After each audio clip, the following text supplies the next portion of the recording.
Tapi kali ya perkenalan dulu Kak Yolanda. Ada nih Iya, beberapa yang belum pernah join. emang belum kenal asik. Oke, kenalan dulu ya. Oke, halo semua. Gimana sih caranya? Oh, gini. Oke, halo semua, kenalin nama aku Yolanda. Saat ini aku, apa ya, mau mau tutoring di live class biologi, marsejar.id, dan materi yang aku bawa tentang sistem saraf. Terus, em, saat ini aku lagi kuliah di USU, di Universitas Sumatera Utara, di jurusan pendidikan dokter. Oke, kita mulai aja ya biar cepat, soalnya materinya cukup banyak. Oke, kita mulai. Yang pertama, kita akan belajar tentang sistem saraf. Kalau dibilang, kalau aku sama SMA, sistem saraf itu adalah sistem yang paling susah. Dan ruwet banget sama sistem endokrin, sistem-sistem koordinasi. Kita masuk ya ke pendahuluan. Jadi apa tuh sistem saraf? Jadi sistem saraf adalah salah satu bagian dari namanya sistem koordinasi. Seperti namanya aja nih koordinasi, berarti dia fungsinya buat apa? Berarti dia fungsinya untuk apa ya? Untuk mengontrol, untuk melakukan kontrol, suatu aktivitas atau suatu respon di dalam tubuh. Jadi sistem koordinasi itu ada dua, ada namanya sistem koordinasi. Sistem koordinasi itu ada dua. Ada sistem saraf, sama ada lagi namanya sistem endokrin. Nah, yang hari ini kita bahas adalah sistem saraf. Sedangkan kalau endokrin itu adalah yang bisa berhubungan sama hormon. Nah, kalau hormon-hormon itu bedanya apa sih? Kalau kita lihat itu, saraf itu biasanya bisa disamakan dengan listrik. Kalau listrik kita nggak punya jalur, artinya dia nggak bisa jalan dong, stop di situ. Kita ngasih listrik sebanyak apapun, kalau jalurnya nggak ada, nggak bakal bisa nyampe tujuan kan. Nah, ini sama kayak saraf. Jadi saraf itu memiliki jalur khusus, punya jalur masing-masing. Sedangkan kalau hormon sendiri itu, ketika ada molekul-molekul hormon, dia bisa gitu aja masuk ke darah kita. Jadi kemana aja boleh, nggak perlu jalur yang khusus. Jadi pembedanya salah satunya itu. Terus untuk komponen-komponen dari sistem saraf sendiri itu ada tiga. Pertama ada sel saraf, kedua ada sistem saraf pusat, dan ketiga adalah sistem saraf tepi. Nah, namanya aja sistem saraf ya, sistem. Kalau kita ingat, banyak sel membentuk jaringan, banyak jaringan membentuk organ, banyak organ membentuk sistem organ, banyak sistem organ membentuk satu individu ya. Nah, makanya dibilang sistem saraf itu terbentuk dari banyak sel. Habis itu ada sistem saraf pusat dan sistem saraf tepi yang merupakan turunan dari sistem saraf. Oke, kita lanjut. Ini sih gampang sih kayaknya. Kita masuk ke sel saraf. Udah geser belum?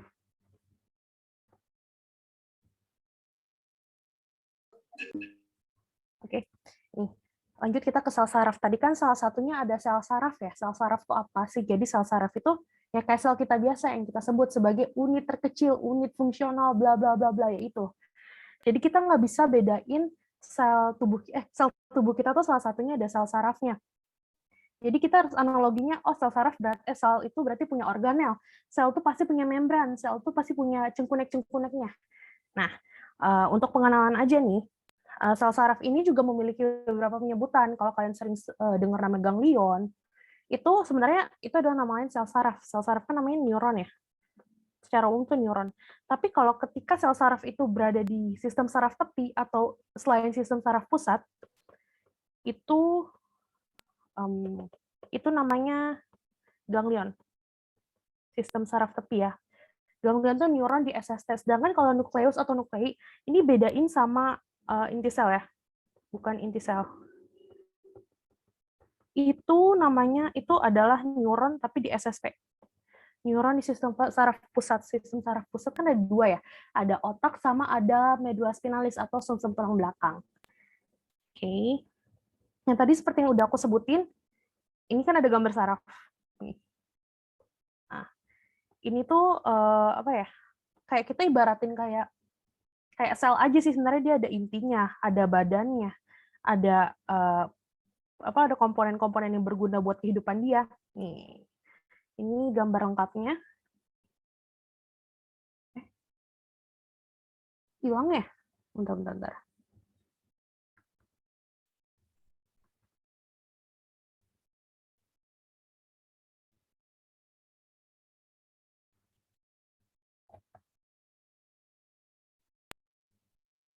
Udah ada lagi belum?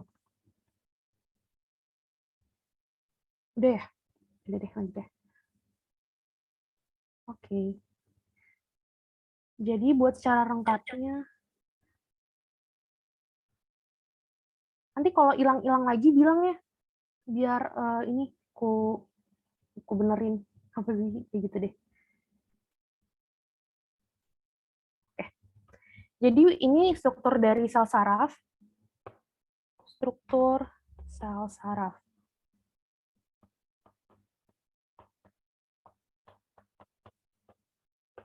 Ini sel ya, sel sarafnya.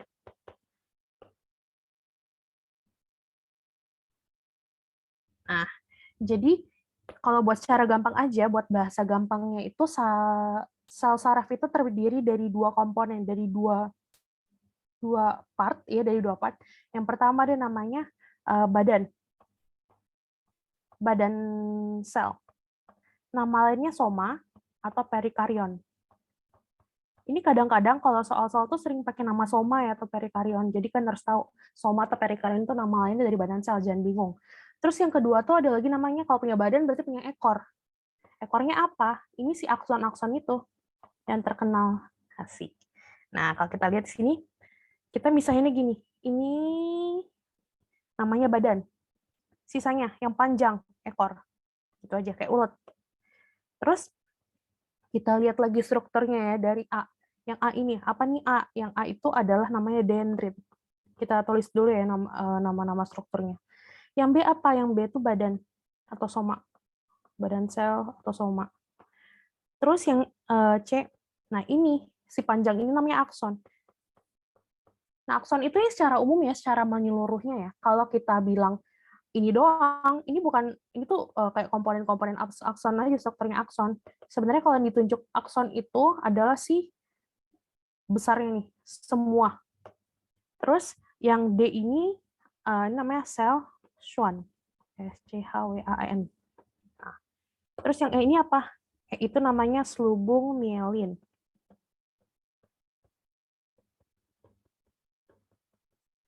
Yang F itu namanya nodus Ranvier. Yang G, nah ini G namanya sinaps atau sinapsis ya.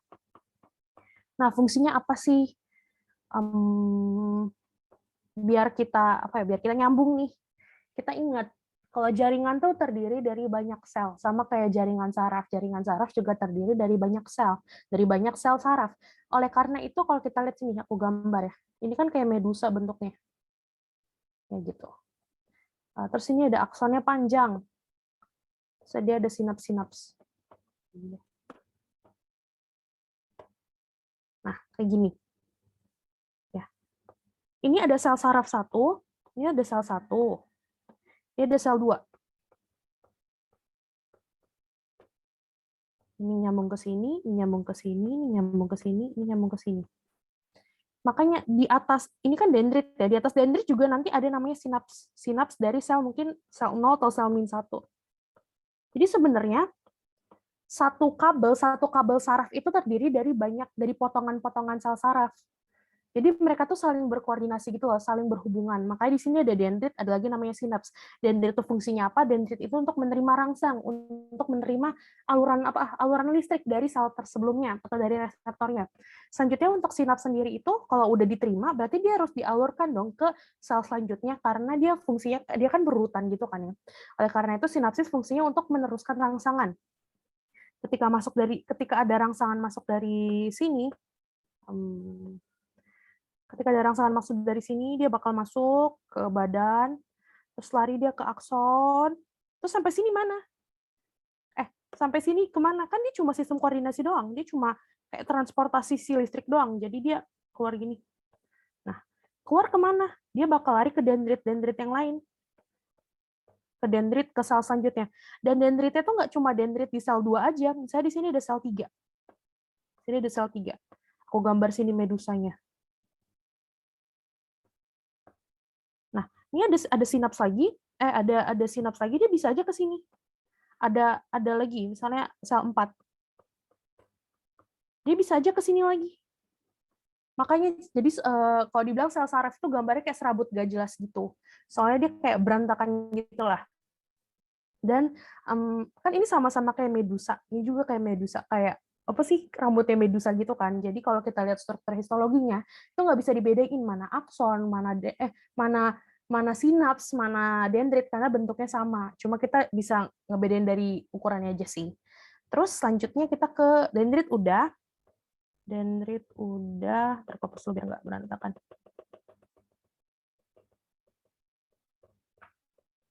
Nah, dendrit tadi kita udah bahas fungsi untuk menerima rangsangan, sinapsis udah meneruskan rangsangan, terus kita bahas badan sel. Nah, badan sel tuh apa? Badan sel tuh ya kayak kayak pusat pengaturan sih, pusat pengaturan. Bisa dibilang kayak nukleosel, kayak inti sel. Terus di dalam situ dia juga ada namanya Nissl body. Nissl body. Nissl body itu apa? Jadi Nissl body itu adalah satu organel, dia kayak ribosom, fungsinya untuk sintesis protein. Oke. Terus habis itu kita ke C itu akson. Akson kayak sebenarnya cuma ekor doang, cuma alur jalan biar bisa jalan aja sih sebenarnya. Nah, yang penting itu komponen-komponen dari akson itu. Yang pertama ada selubung mielin. Selubung mielin itu apa? Selubung mielin itu adalah salah satu lapisan yang melapisi akson itu. Akson itu sebenarnya telanjang ya, nih kayak gini telanjang. Tapi ketika dia selubung mielin tuh kayak ada efeknya sendiri gitu. Nih, itu selubung mielin. Dan selubung mielin itu siapa yang buat? Selubung mielin itu dibuat oleh namanya si sel Schwann. Jadi kayak sel Schwann itu membuat selubung mielin. Jadi organel apa yang membuat aliran listrik semakin cepat? Selubung mielin ya, bukan sel Schwann. Sel Schwann itu untuk menciptakan selubung mielin. Terus kita lanjut ke sini. Selubung mielin terus fungsinya udah apa? Tadi udah aku sentuh dikit sih. Jadi fungsinya dia untuk mempercepat reaksi, untuk mempercepat aliran listrik. Kan kita sebutnya ini yang jalan di sini listrik kan, kayak molekul-molekul listrik, seakan-akan kayak gitu kan, kita ya implementasiin aja. Nih kalau misalnya suatu sel saraf, dia telanjang, dia nggak punya nodus Ranvier, dia nggak punya baju. Ini kayak gini. Misalnya ada rangsangan, gini kan arahnya. Dia tuh bisa aja keluar, karena ingat sekali lagi, ini sel itu sifatnya apa? Semi permeable. Dia bisa aja keluar, molekul-molekul tertentu bisa aja keluar lewat membran ini kan, kayak sel-sel kita.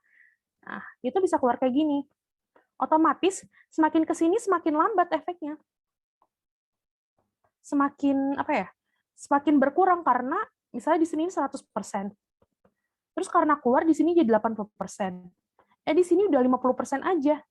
Ini baru di sel awal, belum sampai otak. Kalau udah sampai otak bisa jadi nggak ada yang diantar, bisa 0% doang. Oleh karena itu diperlukan namanya ini selubung mielin.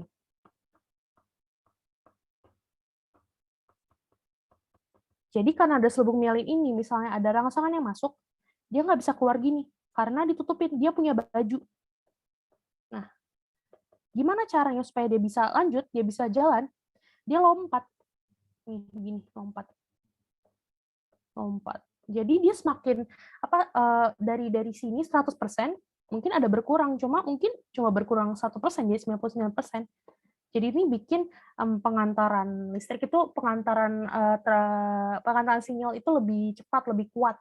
Jadi fungsinya di situ. Terus untuk nodus Ranvier sendiri, nodus Ranvier itu ya gampangnya sih celah celah akson di mana dia itu nggak ditutupin oleh selubung mielin gitu aja. Bilang aja akson telanjang gitu. Dan jadi nggak semua sel saraf itu punya selubung mielin. Nanti ada beberapa sel saraf yang nggak punya selubung mielin. Terus sinapsis. Nah, sinapsis ini adalah bagian yang penting juga kayak dendrit karena sifatnya untuk meneruskan rangsang. Nanti kita bakal bahas namanya celah sinaps gitu. Nanti kita ada kok di belakang. Kita lanjutnya, ini struktur sel saraf. Oke. Kita masuk ke klasifikasi. Nah, kalau klasifikasi ini hafalan sih harusnya. Klasifikasi pertama ada berdasarkan bentuk ini. Berdasarkan bentuk. Klasifikasi berdasarkan bentuk. Berdasarkan bentuknya tuh dia punya tiga klasifikasi, 3 pengkategorian. Yang pertama ada saraf multipolar, saraf bipolar, dan saraf unipolar. Kan berdasarkan bentuknya kan? Tadi kan aku udah bilang kalau satu sel saraf itu cuma punya bentuk badan sel atau ekor-ekornya atau tonjolan-tonjolan aja kan. Oleh karena itu kita bisa ngeliat dari situ. Pertama, saraf multipolar itu saraf yang gimana? Saraf multipolar itu ketika dia punya satu akson, satu badan sel atau soma, tapi dia punya banyak dendrit, lebih dari satu. Nih kalau kita lihat di sini kan multipolar ya. Dia punya badan sel cuma satu, aksonnya cuma satu. Tapi dendritnya ada banyak, 1, 2, 3, 4, 5, 6, ada 6. Jadi itu yang disebut saraf multipolar. Selanjutnya ada saraf bipolar. Saraf bipolar tuh gimana sih? Nah, saraf bipolar tuh ketika dia punya satu badan sel, dan dia punya dua prosesus, dia punya dua tonjolan. Bipolar berarti dua kan artinya. Kita hitung aja di sini. Ini satu badan sel, tapi dia punya dua. Ke sini satu, ke sini satu. Makanya namanya saraf bipolar. Terus yang ketiga itu, salah. Ini unipolar, astaga. Ini bipolar, dia punya satu badan sel, terus dia punya dua tonjolan ke sini, ini ke sini. Nah, itu namanya saraf bipolar. Selanjutnya kita ke saraf unipolar. Namanya unisel, berarti dia cuma punya satu kan. Berarti dia punya satu badan sel, tapi cuma punya satu prosesus. Prosesus tonjolannya. Nih, ini satu badan sel, tonjolannya cuma satu di sini. Tadi kan ini tonjolannya dua ya? Di dua. Kok ini cuma satu aja di sini? Tapi si tonjolan satunya bisa gerak nggak sih di sini? Astaga.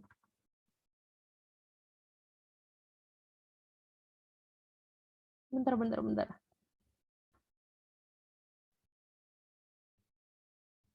Tadi stop ya?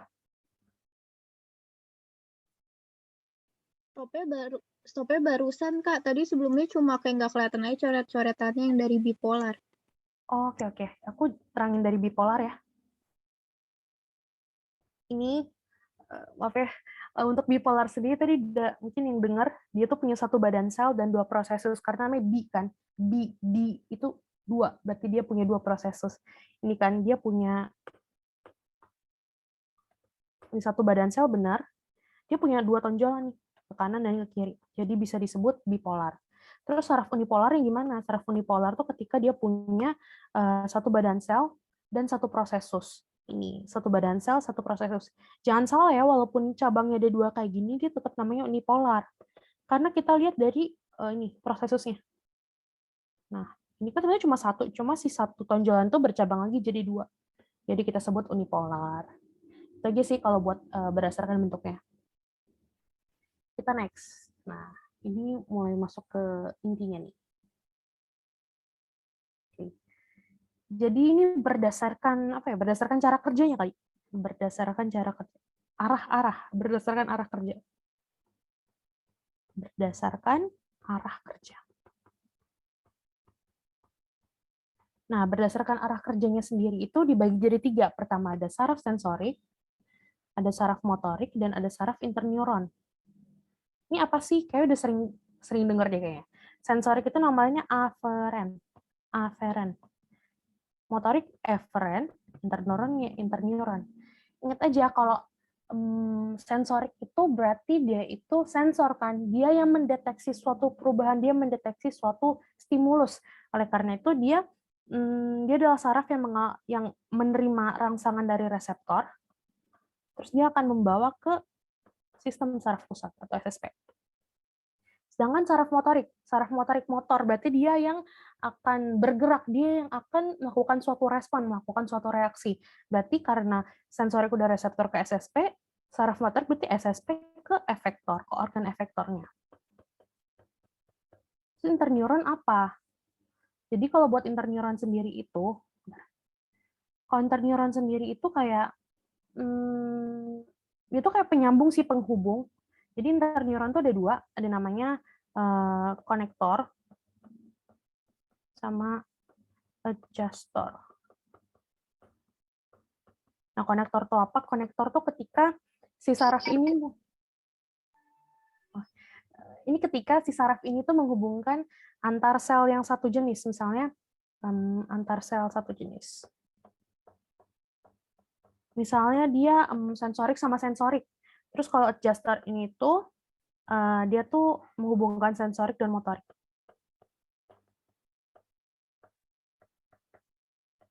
Ini kayak aku kasih gambar di sini.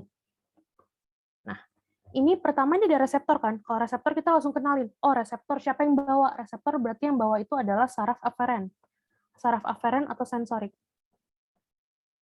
Ya kan? Terus dia dibawa terus ke sini. Terus ketika dia udah sampai di ini di SSP, di susunan saraf pusat, di sistem saraf pusat, ini cerita di sini medula spinalis, dia bakal ke namanya anterneuron atau interneuron. Interneuron. Ngapain? Jadi interneuron kayak penghubung aja sih, kayak sebagai pergantian arah, kayak muter balik lah. Dia kan lurus. Ini kan aferen kan maju ke kiri. Misalnya aferen terus maju ke kanan. Terus yang biar mereka bisa ngubung, mereka bisa muter balik siapa? Inilah perannya si interneuron. Jadi ini interneuron. Ini aferen, ini aferen. Nah, terus kalau interneuron udah hubungin, interneuronnya bakal nyambungin ke eferen. Eferen kan. Dia bakal ke si efektornya. Nah, ini ada cara gampang buat ingetnya. Buat cara gampangnya ini A kan, aferen. Aferen tuh A. A itu yang pertama. Ingat aja A itu yang pertama. Berarti dia yang pertama kali masuk dong. Ya udah eferen berarti dia yang keluar. Udah gitu aja sih. Sampai sini. Terus kalau buat konektor sama adjuster itu cuma apa ya, buat additional aja sih. Kalau aku saraninnya mending kalian lebih dalamin sensorik sama motorik karena itu yang cukup kepake. Oke. Nah, ini salah satu contoh ribetnya. Tadi kan jodoh gampangnya. Ini kayak gini nih. Misalnya ini tuh adalah ini tuh adalah mekanisme pengantaran impuls. Tadi kan tapi di sini kita cuma bahas aferen sama eferen aja ya. Di sini kita ada eferen, ada aferen, ada eferen, sini ada interneuron. Nah, misalnya kita ini kan reseptor. Ini cerita di sini ada reseptor.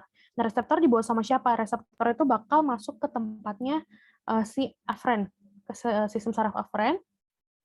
Nah, terus aferen itu bawa reseptor kemana? Ke SSP. SSP kan bisa medula spinalis juga ya. Nah, di sini ada penghubungnya nih yang bikin dia muter balik. Dia muter balik. Misalnya kaki kita mau nendang, kita ada reseptor buat nendang. Atau kena air panas juga boleh deh. Kena air panas kan kita otomatis, kalau kena air panas nggak mungkin kita diem aja di tempat air panas itu kan, otomatis kita angkat kaki kita kan. Nah, ketika reseptor udah mendeteksi si panas itu, reseptor dia bakal bilang ke saraf eferen, kasih tahu dulu ke sistem saraf pusat supaya perintahin kaki kita buat ngangkat. Soalnya si reseptor ini kan nggak punya hak, nggak punya kehendak buat ngangkat kaki itu. Dia cuma bisa ngerasain kan. Nah, sampai di sistem sampai di SSP, sampai di medula spinalis, bakal ini tuh bakal diolah dulu di sini, bakal diolah. Lalu dia bakal diantarkan ke interneuron jadi penghubungnya. Nah, interneuron ini bakal ngubungin ke eferen nih. Eferen kebetulan di sini ada 2 efrennya. Jadi eferen itu bisa berbagai itu ya, bisa mengalirkan ke berbagai efektor. Ini kebetulan ada 2, bisa eferen yang ini atau eferen yang ini atau eferen yang ini.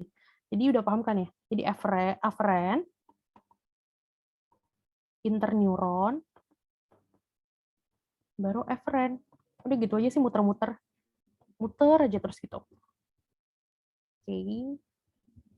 Nah, selanjutnya kita bakal bahas nggak gerak lagi.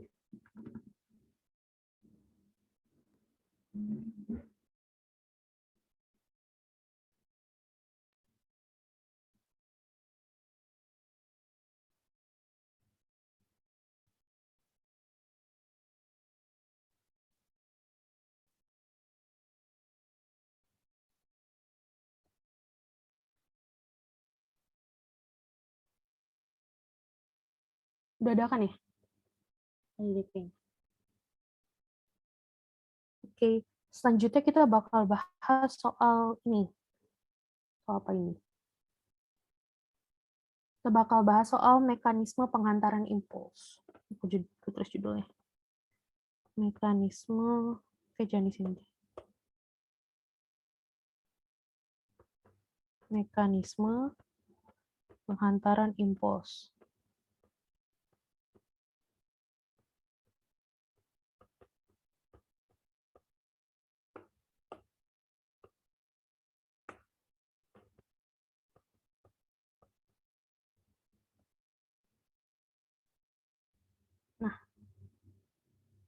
Nah, sebelum kita masuk ke mekanisme pengantaran impuls nih, kita harus tahu beberapa istilah nih, ada beberapa istilah.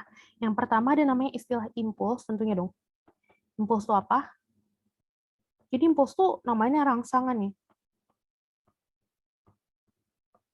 Jadi itu adalah suatu yang kejadian dari luar, suatu perubahan yang terjadi dari luar yang mempengaruhi tubuh. Jadi bisa kayak panas, kayak dingin, rasa sakit itu pun bisa dibilang kayak sinyal impuls. Habis itu ada lagi namanya reseptor. Reseptor itu bagian-bagian dari tubuh kita yang menerima. Habis itu efektor. Nanti reseptor ada hubungannya sama aferen. Kalau efektor tuh berarti yang melaksanakan, yang memberikan reaksi. Misalnya kita kena air panas, reseptor tuh yang terima. Terus nanti kita angkat kakinya tuh itu terjadi karena adanya efektor, organ efektornya. Terus kita masuk aja ke ini, ke mekanisme pengantarannya. Kok nggak gerak lagi sih? Nah, gerak kan? Oke. Jadi untuk pokoknya untuk pengantaran si listrik ini tuh ada tiga posisi di mana dia mengalami polarisasi,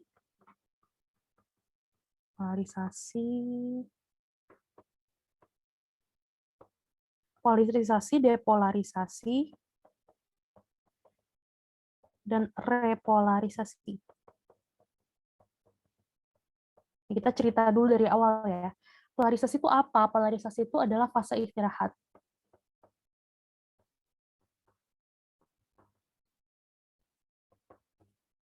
Maaf, tulisanku gerak gak sih? Enggak ya? Udah.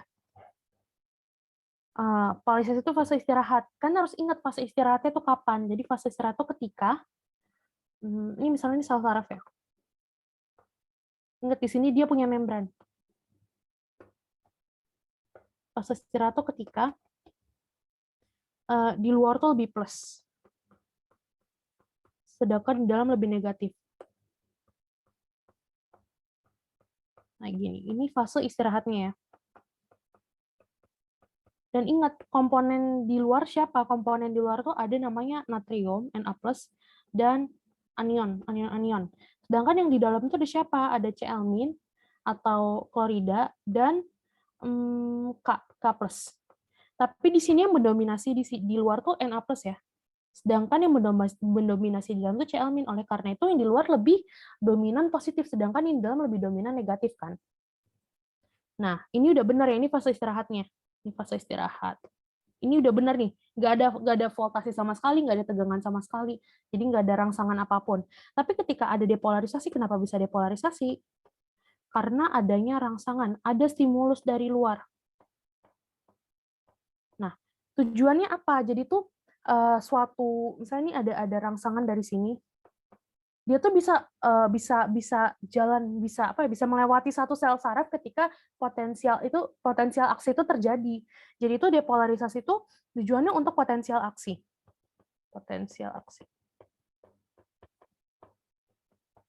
Jadi ketika potensial aksi itu terjadi, suatu stimulus tuh bisa jalan, bisa nyampe ke otak kita, akhirnya kita bisa memberikan reaksi.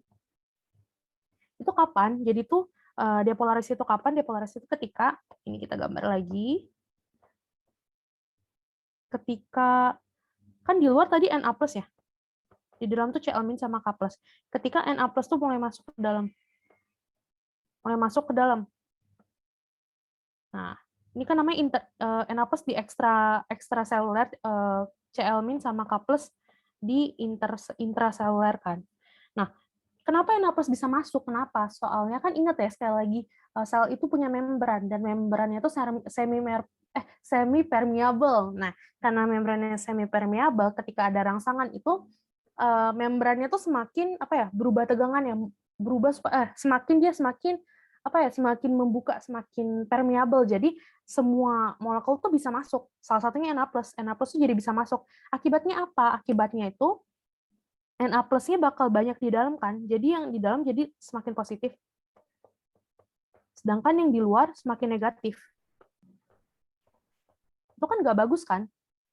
Karena posisi normalnya nggak kayak gitu.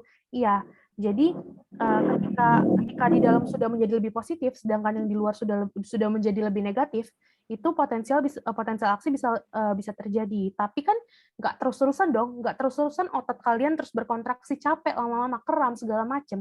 Nah, oleh karena itu kita perlu namanya repolarisasi. Ingat, repolarisasi berarti dia kembali untuk istirahat. Jadi itu kapan dia repolarisasi? Ketika kontraksi itu sudah seharusnya di stop, sudah seharusnya dihambat. Yaitu gimana mekanismenya? Kita gambar lagi. Tadi kan di dalam lebih positif kan. Nah, tapi karena dia udah repolarisasi, udah cukup kontraksinya, si K plus ini akan keluar. K plusnya akan keluar. K plusnya akan keluar, dan channel-channel gimana gambarnya? Channel-channel Na plus itu bakal ketutup. Ini kan Na plus tuh masuk lewat channel kan, lewat protein integral, lewat protein perifer, protein transport tuh bakal ketutup buat si Na plus. Jadi Na plus tuh nggak bakal masuk lagi, nggak boleh. Sedangkan K plusnya keluar. Karena si plus-plusnya keluar dari dalam, dan plus-plusnya nggak boleh masuk ke dalam, di dalam bakal lebih negatif dong, sisa si Clmin doang. Sedangkan yang di luar, karena Na plusnya nggak bisa masuk lagi, Na plusnya nggak kemana-mana, terus K plus dari dalam keluar, dia semakin positif. Oleh karena itu, balik lagi deh ke fase istirahat. Itu. Ini ada sih gambarnya. Coba. Sampai situ kayaknya semoga ngerti ya. Kalau kita dari gambar sini, yang pertama nih keadaan istirahat, di mana keadaannya itu namanya polarisasi. Ini keadaannya masih normal. Ini ekstrasel ya, ekstrasel. Ini intrasel. Ketika K plusnya di dalam, Na plusnya di luar, itu masih normal. Luarnya plus, dalamnya negatif, ya kan? Tapi fase 2, ketika fase depolarisasi. Ketika Na plusnya mulai masuk nih, mulai orang dia mulai bandel. Kenapa dia bisa masuk gitu aja? Padahal kan ya wajarnya Na plus harusnya di luar. Ya karena protein kanalnya itu ngebuka buat dia, jadi dia boleh nyelonong masuk.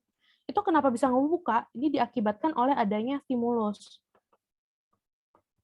Nah, jadi stimulus ini yang buat membran itu semakin permeable. Jadi itu semua molekul jadi boleh masuk sebebasnya aja gitu.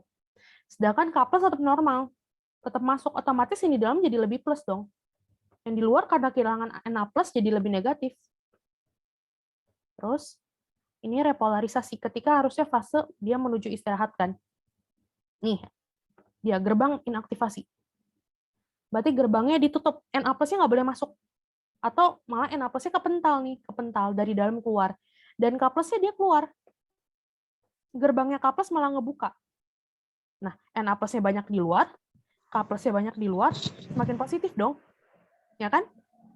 Karena Na plus-nya nggak bisa masuk, Clmin-nya tetap di dalam. Nggak cuma Clmin doang. Jadi semakin negatif. Jadi gitu aja sih. Kalau emang ada kontraksi, ada stimulus, bisa diperlukan pengantaran listrik, pengantaran sinyal, ini muter-muter aja, buka tutup itu aja.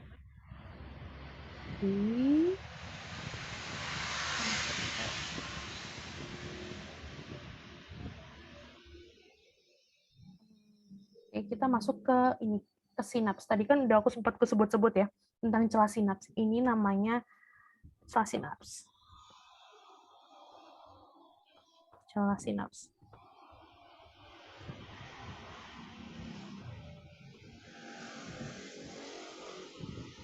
Ini siapa ya? Nggak apa-apa.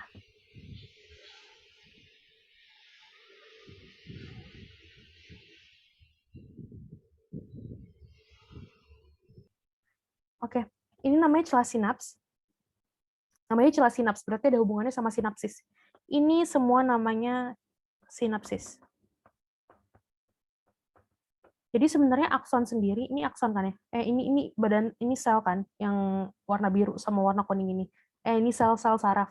Nah, akson itu si ekornya ini punya 2 akson. Ini sama ini. Ini namanya akson hilok. Ini namanya akson terminal. Jadi kayak awal dan akhir akson aja gitu sih bahasanya. Nah, jadi celah sinaps itu terjadinya di akson terminal ini, si kayak tulang ini.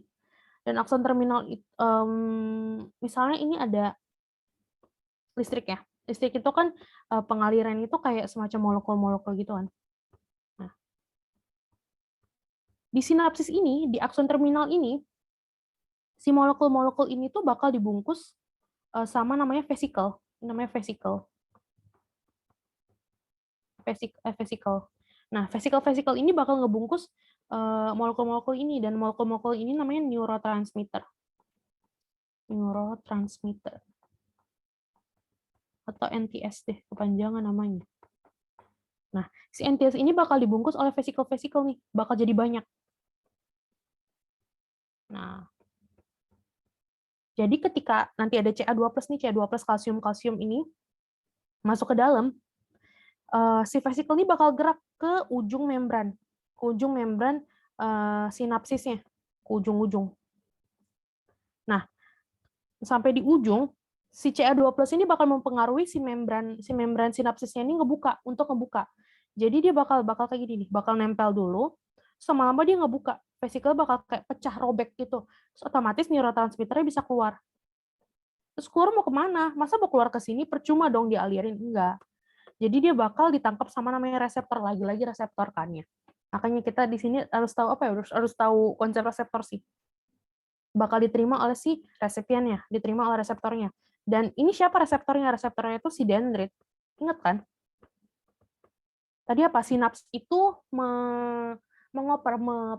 meneruskan rangsangan. Sedangkan kalau dendrit itu menerima rangsangan. Bener dong. Si sinaps ini meneruskan rangsangan, sedangkan dendrit ini menerima rangsangan berupa neurotransmitter ini nih. Nah, nanti di dalam bakal diproses lagi nih sama sel selanjutnya. Oke. Terus buat istilah aja sih, ini namanya prasinaps.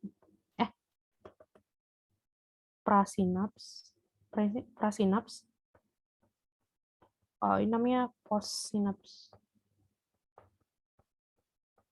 Jadi bahasanya kalau di celah sinaps gitu.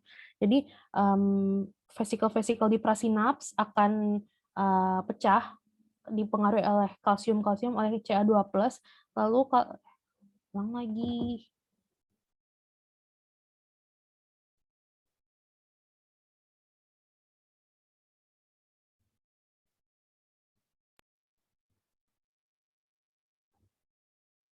Nah, lalu lalu si neurotransmitter ini akan diterima oleh reseptor dari postsinaps. Jadi biar bahasanya nggak begitu bingung. Oke. Ini kita lanjut ke apa ini? Oh, kita lanjut ke gerak. Dari tadi kita udah ngomong reseptor, udah ngomong aferan, udah ngomong eferen. Dari tadi, terus hasilnya apa? Hasilnya tuh ada gerak, adanya respon, adanya reaksi. Nah, si gerak itu ada dua, dibagi jadi dua ya di sistem saraf ini. Ada namanya gerak sadar, sama ada gerak refleks. Gerak tak sadar sama gerak refleks itu beda ya. Jadi bahasanya jangan disamain. Soalnya gerak tak sadar tuh ada lagi, gerak otonom. Terus gerak sadar ini tuh gimana sih mekanismenya, mekanisme pengantarannya. Jadi untuk mekanisme pengantaran dari gerak sadar itu, pertama, kalau kita nggak lihat gambarnya, pertama ada rangsangan tentunya dong. Kalau nggak ada rangsangan kita nggak mungkin gerak. Habis ada rangsangan itu bakal diterima siapa? Bakal diterima oleh reseptor. Terus dari reseptor kemana? Nggak mungkin diem dong. Nah, saraf sensorik bakal kerja. Atau aferen ya. Nah, habis itu saraf sensorik dibawa kemana? Dibawa ke medula spinalis. Atau sumsum tulang belakang, medspin. Nah, dari medula spinalis kemana? Ke otak. Dari otak kemana? Dia bakal balik lagi ke medula spinalis.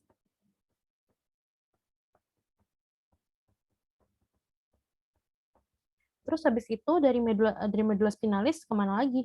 Dia bakal ke eferen, saraf motorik. atau eferen. Terus kemana? Ke efektor, ke organ efektor.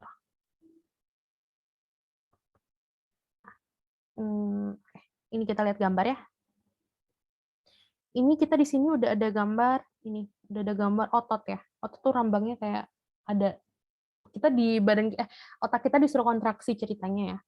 Ini ada reseptornya, ini reseptor, dia lari ke sini.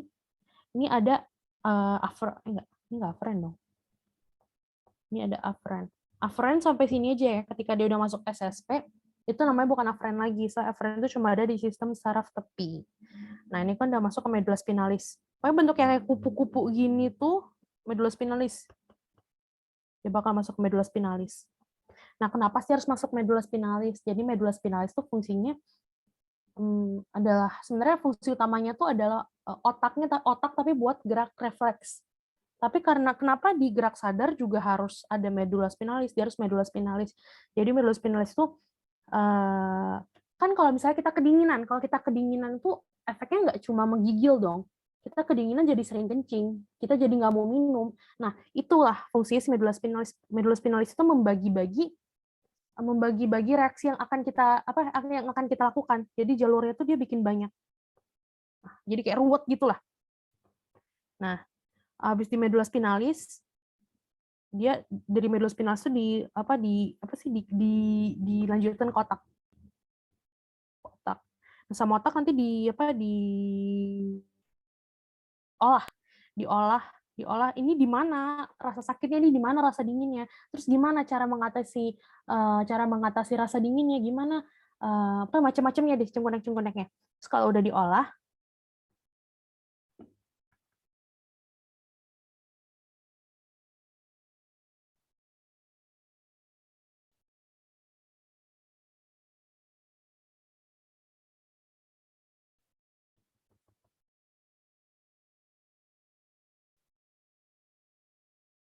bentar ya.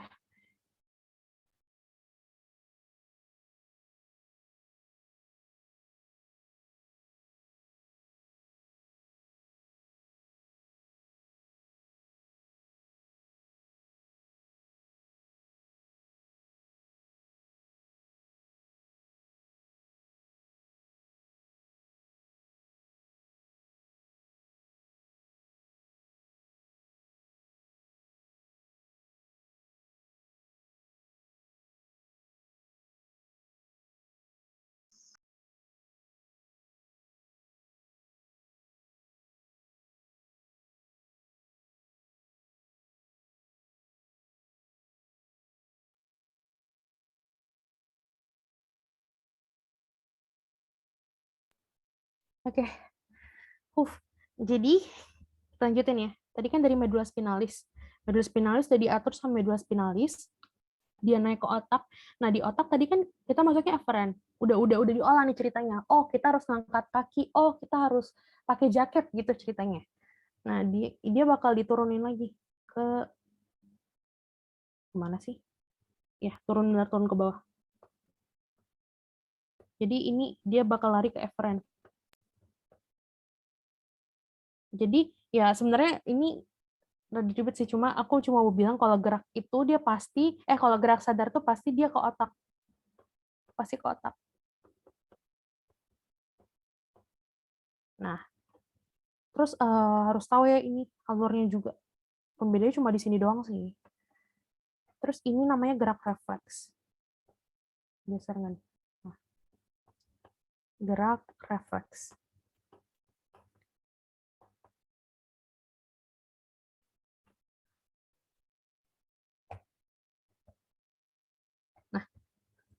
Nah, gerak refleks itu udah tahu dong, kayak misalnya kita apa ya kalau gerak refleks ya. Kalau di sini sih contohnya ini mijat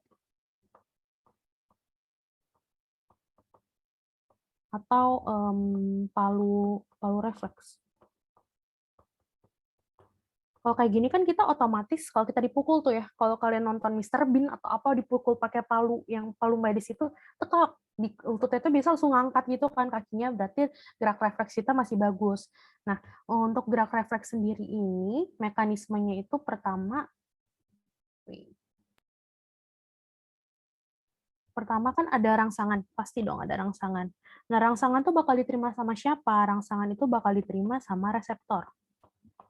Nah, reseptor itu, rangsangan-rangsangan itu bakal dibawa sama siapa? Bakal dibawa sama si afren.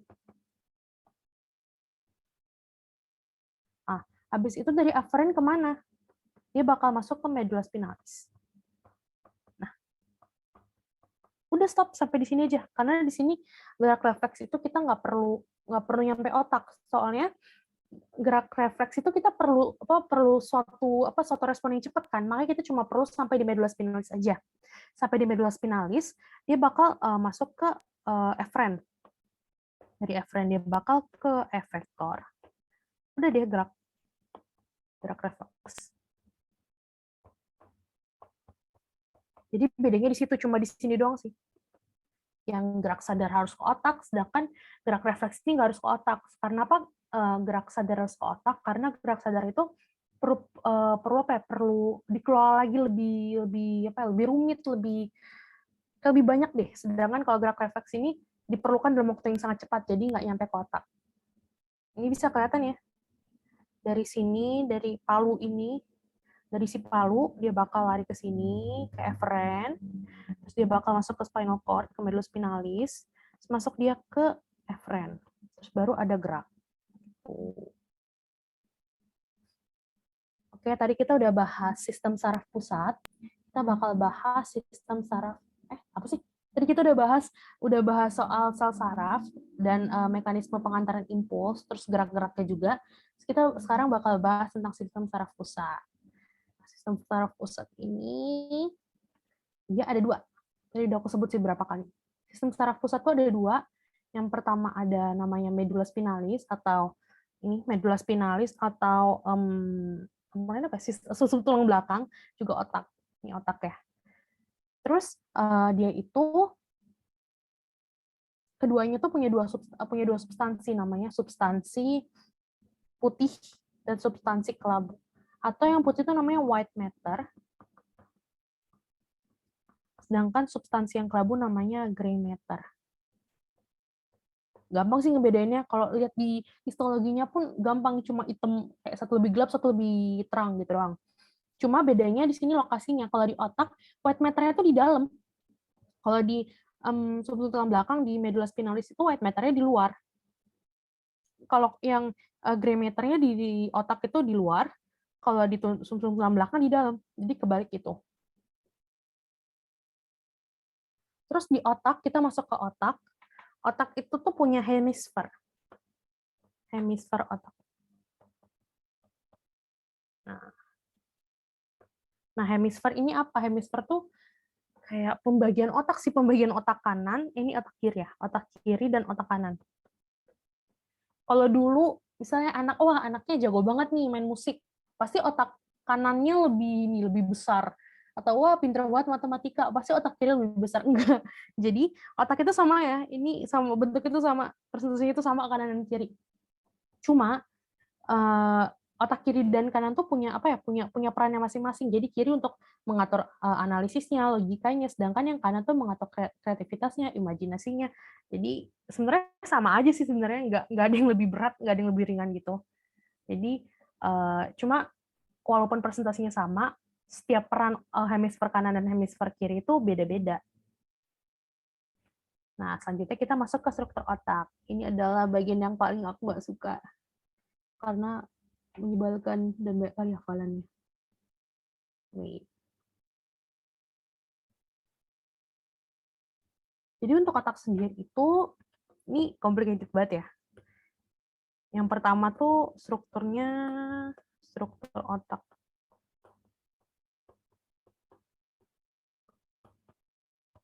Nah, struktur otak itu yang pertama adalah cerebrum. Ini nama TO juga, cerebrum. Cerebrum atau otak besar. Otak besar itu adalah salah satu bagian otak yang paling berpengaruh, paling banyak fungsinya. Jadi dia fungsinya untuk pengaturan aktivitas tubuh.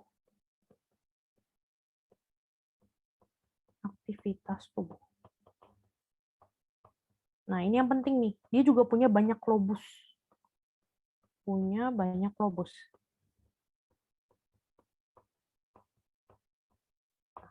Ini nih. Nah, ini pasti yang warna-warni pernah ngeliat lah ya. Jadi untuk cerebrum sendiri, ini kita kasih nama deh. Lobus cerebrum.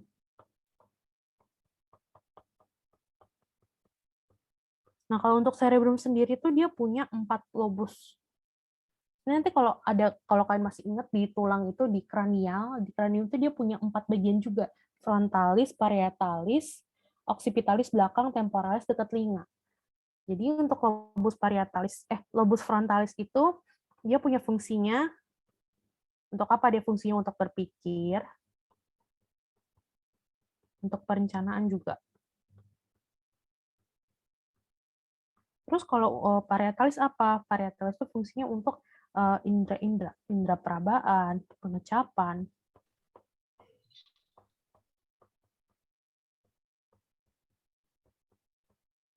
Terus kalau occipitalis apa? Occipitalis berarti kan yang belakang ya.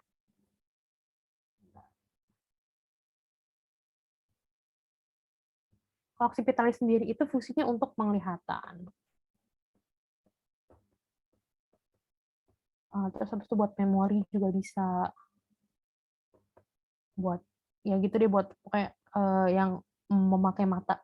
Terus kalau lobus temporalis itu buat apa? Dia buat pendengaran. Kan tadi dia dekat telinga nih ya. Posisinya dekat telinga. Jadi ingat aja dia pendengaran. Pendengaran, terus buat berbicara juga bisa. Kenapa sih Kak kok bisa banyak fungsinya? Setiap lobus tuh punya banyak fungsi. Iya, dan fungsinya itu bisa double-double karena di sini tuh aku lupa deh. Dia tuh punya area-area gitu, area 345, area 1, area 2, area 40 berapa. Jadi tuh kita tuh dulu punya penemu-penemu yang hebat. Penemu-penemunya tuh menemukan area-area itu. Jadi area-area tuh misalnya kayak di sini, ini fungsinya aku lupa buat apa. Nah, ini fungsinya buat misalnya buat berpikir di sini area nomor berapa, misalnya di sini area nomor berapa buat pengecapan. Jadi kayak satu lobus tuh bisa banyak fungsinya gitu karena areanya juga banyak. Dan areanya tuh area nomor ya. Biasa area nomor area 1 2 3 4 5 6 tuh. Terus kita lanjut lagi. Kedua adalah talamus. Jadi kita ini deh. Cerebrum ini kan. Cerebrum. Talamus mana? Talamus. Talamus itu apa sih? Jadi talamus itu yang memberikan persepsi. Kok persepsi? Oh, enggak. Dia talamus memberikan rasa sakit. Jadi dia mendeteksi rasa sakit. Sekali lagi nih mainnya soal area-area ya.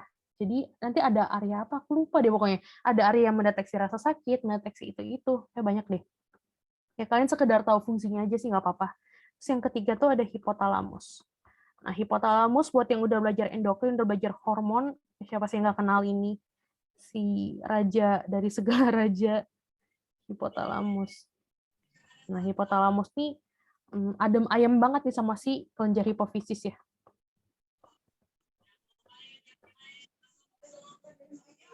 Terus dia juga bisa buat mengatur pengaturan suhu tubuh, bisa buat perasaan juga, bisa buat ya emosi gitu deh.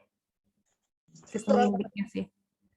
Terus keempat itu ada namanya mesencephalon atau otak tengah. Tadi ada otak besar, ada otak tengah. Nah, otak tengah itu buat apa? Otak tengah itu, mana otak tengah? Coba kita mesencephalon. Ini otak tengah kecil. Mesencephalon itu buat apa ya? Buat penglihatan sama pendengaran.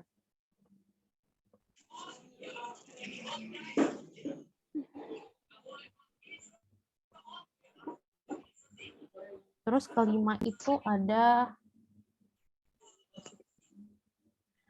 namanya ini si pons. Nah, pons faroli. Ini nih. Pons faroli atau jembatan pons. Jembatan farol. Jembatan farol itu buat apa? Jadi jembatan farol tuh menghubungkan bagian-bagian otak aja sih. Kayak jembatan ya udah penghubung aja. Nah, terus habis itu yang keenam itu ada lagi namanya medula oblongata. Bedain sama medula spinalis. Medula oblongata tuh untuk hubungin otak ke medspin, otak ke medspin, medula spinalis. Yang terakhir ada medula spinalis. Enggak sih, medula spinalis nggak masuk otak. Udah. Sampai di belum. Satu lagi cerebellum, astaga. Cerebellum. Dia fungsinya ini. Cerebellum tuh ini. Cerebellum tuh fungsinya untuk keseimbangan.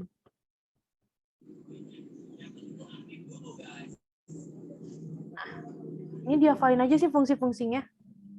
Nanti kalau mau baca lebih lanjut soal fungsi-fungsinya juga banyak sebenarnya. Soalnya dia umum kan, nggak terlalu gimana-gimana, lebih kehafalan. Nah, kita udah belajar soal struktur otak. Udah belajar soal lobus. Kita masuk ke medula spinalis. Nah, ini namanya medula spinalis. Ya, bentuknya kupu-kupu. Bentuknya cakep.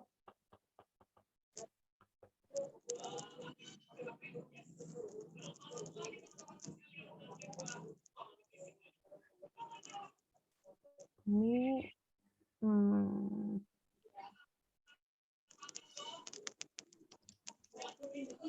dari nomor 1 sendiri, yang ini, nomor 1 tuh ada namanya white matter. Tadi kan inget kan ya, di otak dan medula spinal di SSP tuh dia punya white matter sama gray matter. Nah, di sini dia juga ada, cuma bedanya dia white matter itu di pinggir sini. Nah, ini. Terus selanjutnya di nomor 2 itu ada namanya gray matter. Yang warna gelap, yang warna kelabu, warna abu-abu. Nah, di gray matter tuh dia juga punya apa ya, pembagian gitu loh. Dia punya namanya akar namanya. Yang ini bentar. Yang ini dorsal. Yang ini ventral. Nah, habis itu sih pembagiannya di sini. Cuma nanti aku nggak tahu di SMA tuh belajar satu-satunya nggak sih? Maksudnya kayak belajar ini buat apa, ini buat apa. Kayaknya dulu aku nggak belajar deh. Coba sebentar ya.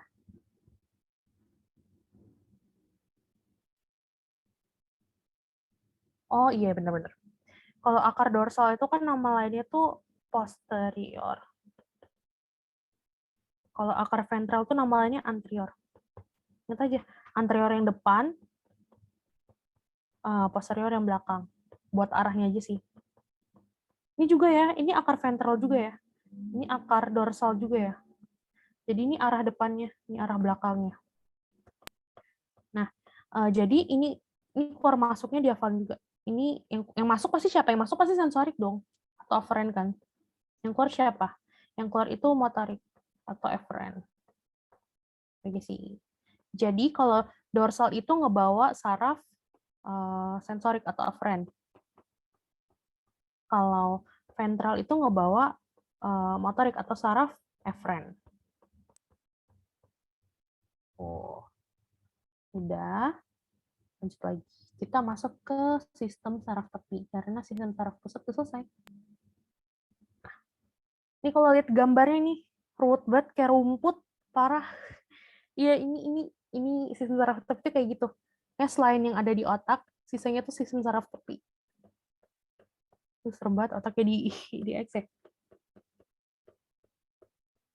Oke, kita masuk ke sini. Jadi seperti yang udah kita ulas sebelumnya, kita klasifikasi lagi. Jadi untuk sistem saraf tepi berdasarkan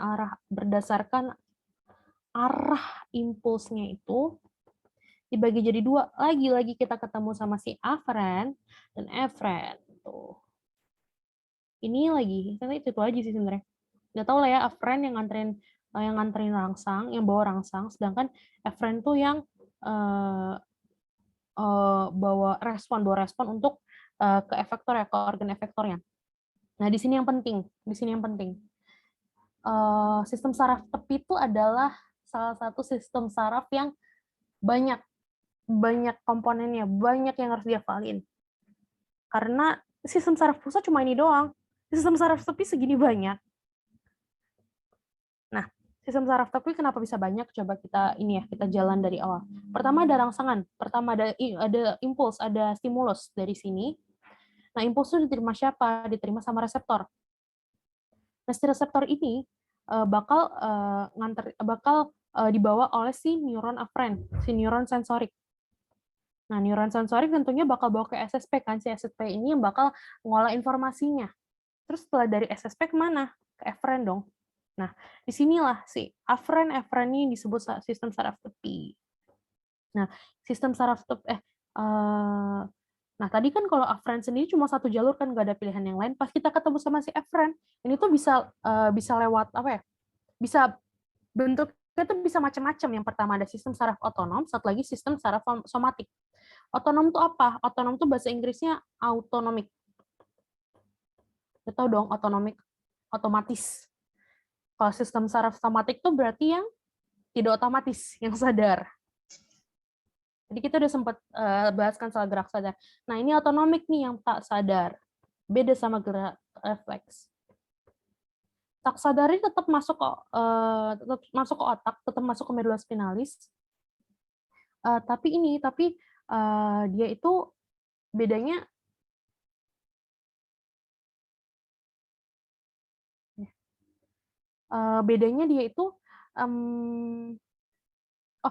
dia itu nggak perlu ada perintah, langsung nggak perlu ada respon dari luar baru dia kerja. Contohnya soalnya kayak otot polos kan berarti otot-otot yang ada di organ pencernaan kan. Terus otot jantung, nggak mungkin dong kalau kita jantung setiap detik terus kita ingetin, mompa nggak lu, mati kan gitu kan. Jadi ada namanya sistem saraf otonom. Terus sistem saraf otonom ini juga dia dibagi dua lagi nih, bisa berupa sistem saraf simpatik atau sistem saraf parasimpatik. Kenapa bisa kayak gitu? Nah, tubuh kita tuh bisa ngerasain perubahan kan, bisa ngerasain abnormal, dan itu nggak bagus buat tubuh. Tubuh tuh ngerasa terancam ketika misalnya apa ya?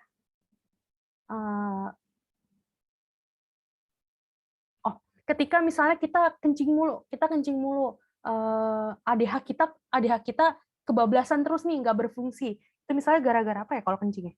Bentar, maaf. Kencing itu gara-gara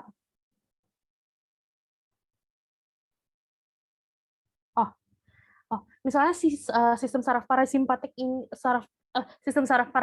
kita ini nyuruh supaya kita ngeluarin kencing mulu, padahal tuh nggak bagus kan. Dimana kalau kita kencing mulu, air di dalam tubuh kita tuh berkurang, kita bakal dehidrasi. Oleh karena itu si sistem saraf simpatik ini yang bakal nyuruh, diem lu sistem parasimpatik, jangan banyak tingkah, jangan banyak ngeluarin urin mulu, biar supaya tubuh kita tuh kembali ke keadaan normal. Dan biasanya kenapa sih urin kita bisa keluar banyak? Pasti nggak tiba-tiba sistem saraf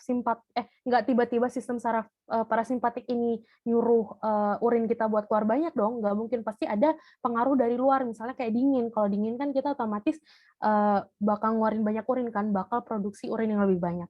Jadi saraf simpatik dan parasimpatik ini sifatnya musuhan atau antagonis. Jadi sebenarnya berdua ini banyak sih komponen, cuma hafalin salah satu aja, nanti tinggal dibalik.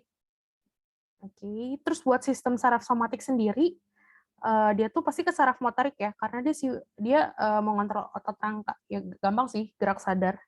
Kayak menendang bola, tendang aja, nggak usah harus pakai simpatik parasimpatik ribet gitu kan. Nah, terus habis itu SST sistem saraf tepi ini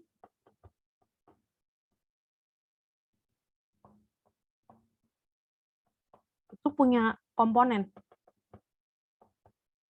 terdiri atas, dia punya komponen. Yang pertama ada namanya saraf kranial, saraf kranial dan saraf spinalis. Jadi seperti namanya aja, kranial itu pasti saraf dari kepala, dari otak ya. Sedangkan saraf spinalis itu dari tulang belakang, dari sumsum tulang belakang. Untuk saraf kranial kita ada 12, hafalin tuh. Saraf spinalis kita ada 31. Nah, terus untuk setiap saraf kranial ini juga beda-beda ya.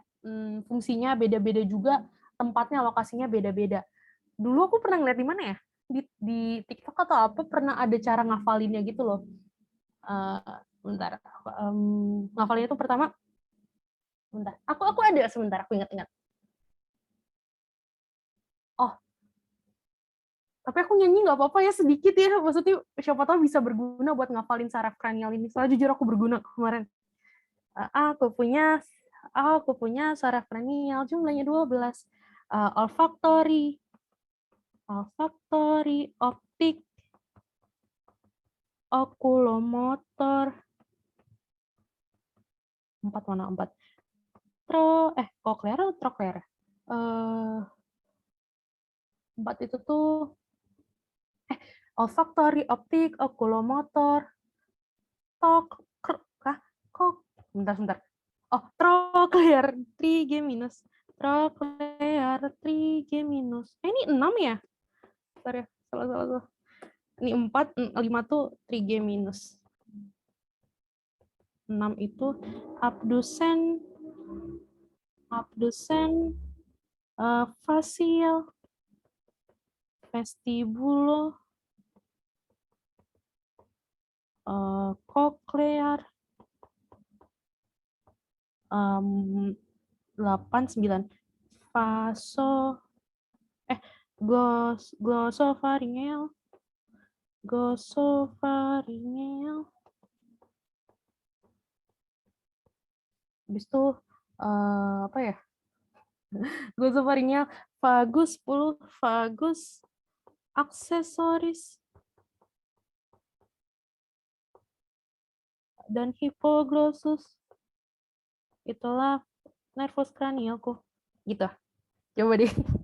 Jadi untuk nervus kranial, aku punya nervus kranial, jumlahnya 12.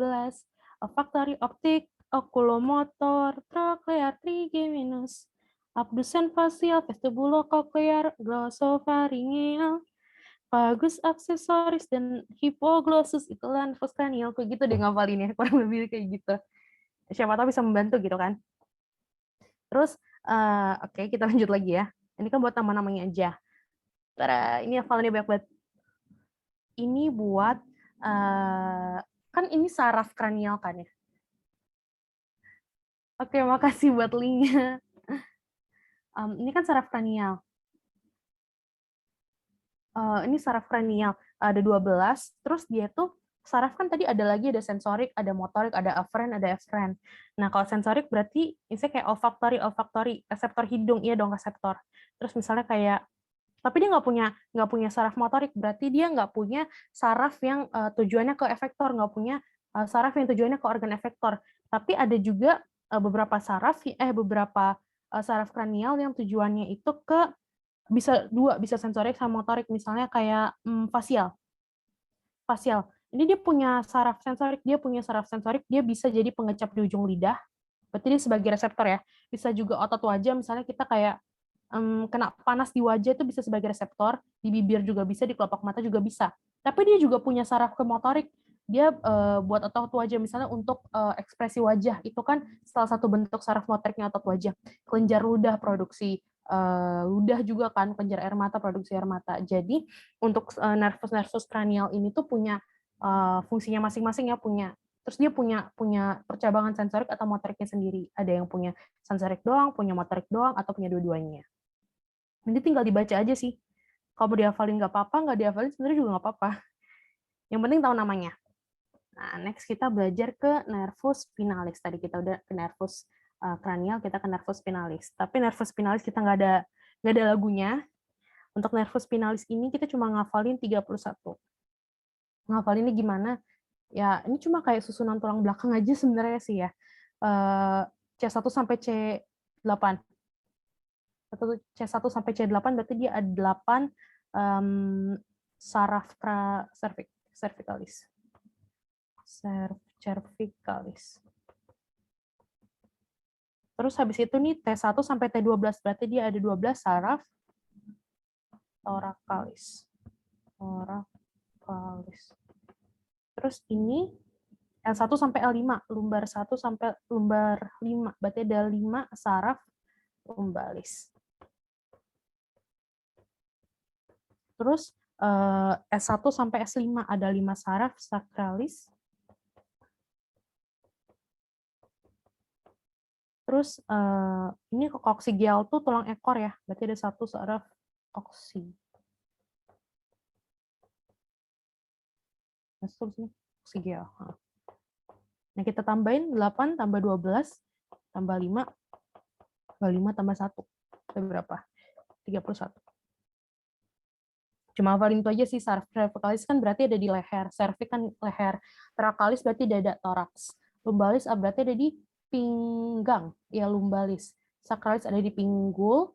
Habis itu coccygeal berarti tulang ekor. Hafalin gitu aja sih. Terus kita next. Tadi kan kita udah bicara soal sistem saraf tepi yang awal-awal banget. Kita masuk sekarang ke pembagian yang ini. Nah, yang ini yang si oren. Oh, nggak gerak lagi ya. Bentar.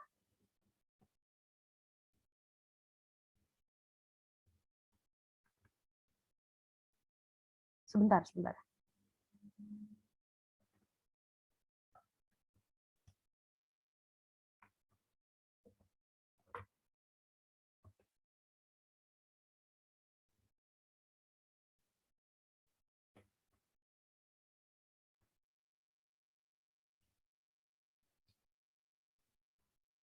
Nah, kita masuk lagi ke si oren-oren ini. Tadi kan kita udah belajar sampai neuron aferen aja kan. Sekarang kita mau masuk ke otonom sama ke somatik atau ke motorik. Nah, ini ada sistem saraf otonom sama sistem saraf somatik. Bedanya apa sih? Sebenarnya tadi depan udah aku kasih tahu sih. Untuk otonom sendiri dia lebih ke tak sadar. Kalau somatik itu lebih ke sadar. Berarti kalau tak sadar berarti dia kayak sel-sel saraf-saraf di otot jantung, di otot polos, di kelenjar.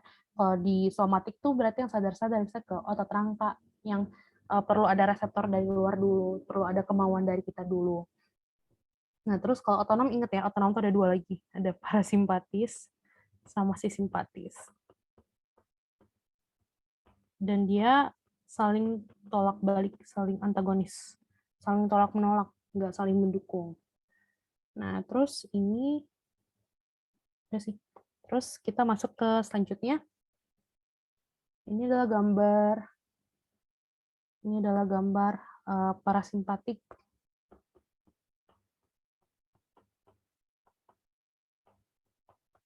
versus simpatik.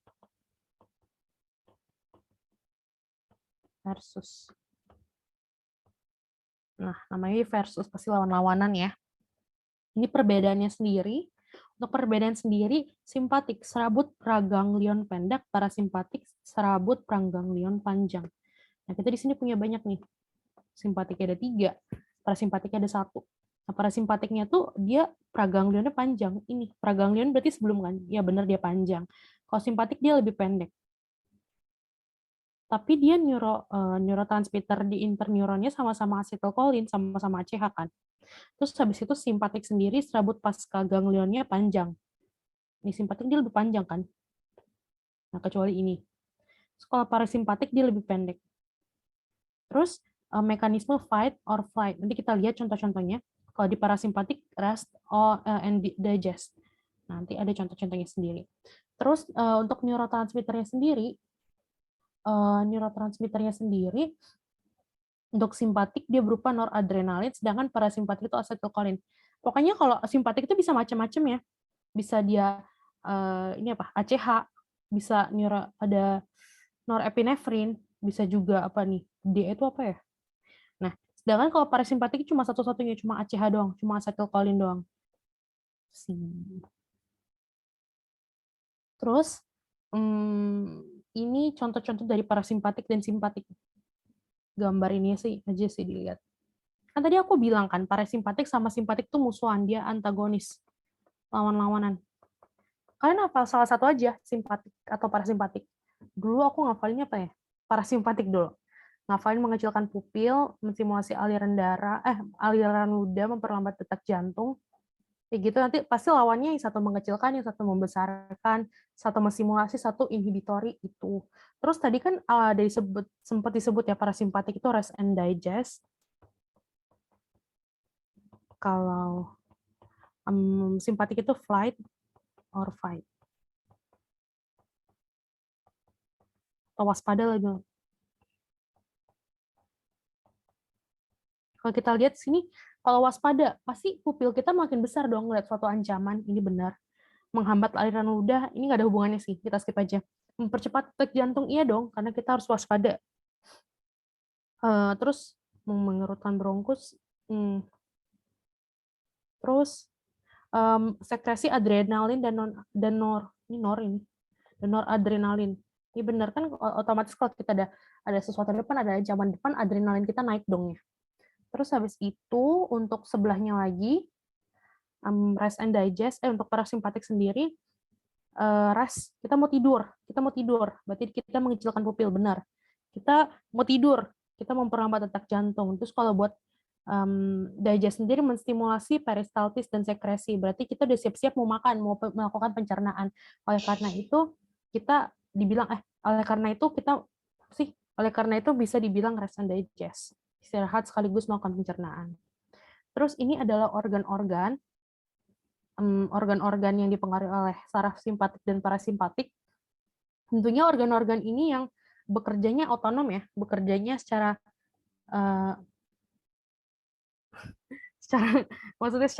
tidak sadar. Kelihatan kan 1+, 1-, 1-, 1+, jadi saling antagonis. Terus untuk ngafalinnya, nanti bisa hafalan sendiri lah ya. Untuk pengertiannya harusnya udah ngerti sih. Ya sekian aja pemaparan materi dari aku. Kira-kira aku hari ini nggak buat soal. Soalnya materi banyak banget, jadi takutnya nggak kekejar. Tapi waktunya ternyata masih ada setengah jam ya. Yaudah kalau kalian mau nanya, silakan, nggak apa-apa. Apapun deh, nggak apa-apa. Kalau nggak sistem saraf juga nggak masalah. Kalau emang bisa aku jawab, bakal aku jawab. Silakan. Ini di kolom chat, kalau misal kita habis makan, terus nyadar kalau laptop hilang, itu mode simpatik atau parasimpatik. Kalau kita habis makan, itu kan simpatik. Kalau habis makan berarti dia tuh parasimpatik, iya. Dia parasimpatik, nyadar kalau laptop hilang. Kayaknya nggak gitu deh cara kerjanya ini, siapa nih Muhammad Kinan, nggak gitu kerjanya. Kak, next ada kelas lagi nggak? Maksudnya abis ini atau gimana? ini ada kelas lagi, maksudnya gimana nih? Aku matiin deh. Kapan-kapan? Maksudnya sama aku? Oh, nanti kalau ada kelas lagi aku infoin, pasti diinfoin sama Mas Jara kok.